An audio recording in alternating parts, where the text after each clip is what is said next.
Hi, I'm JT Orr, and today I'm going to be talking about the types of duck calls, when to use those calls, and the components of each type of call.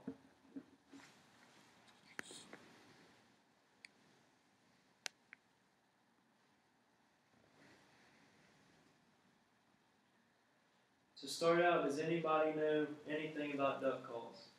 I know it's kind of a random question, and you probably don't, so today I'm going to give you a little bit of information about it. Learning to blow a duck call can be very challenging. It takes a long time to learn, but at the same time, once you learn, it's very rewarding. Whether it could be in the field while you're hunting, if you're good at duck calling, you can bring them in closer for a closer shot. It could also be rewarding on the stage if you're in a calling competition.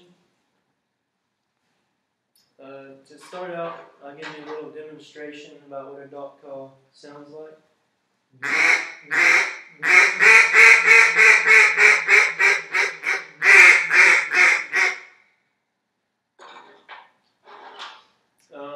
A duck call here, this is an acrylic call, which is a higher end call.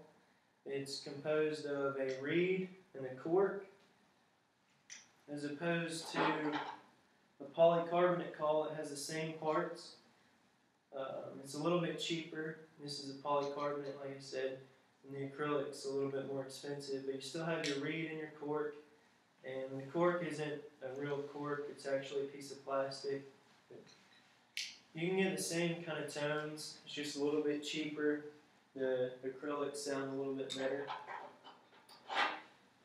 And once you get into sport, it's good to have a lanyard to hold all of your calls. You put it around your neck like that, and they're all right here. And it kind of keeps everything close to you, while you're calling in a competition or a field. You're always right here at your chest.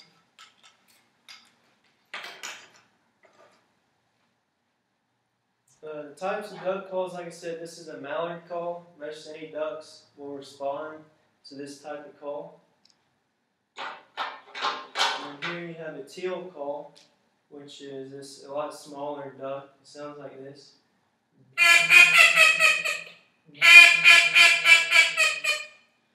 And here you have a gadwall call. It sounds like this.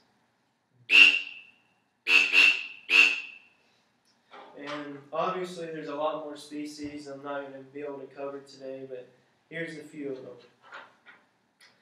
Using the right call, like I said, obviously if you see a mallard flying around, you're going to use a mallard call. But like I said, most any species will respond to this type of call. And basically whatever species you see, you're going to want to use that type of call. And to use the call, you're just going to place it to your lips like a Coke bottle and use high pressure. You can use words such as tin or goot. Some people just say different words, but basically at the start of the note, you want to have high pressure in your mouth with your tongue at the roof of your mouth.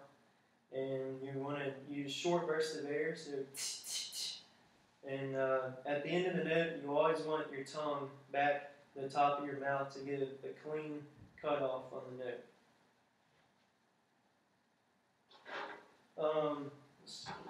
Say the ducks are coming around, you're hunting, and they're coming around, and you want to give them a greeting call just to let them know you're there. It sounds something like this.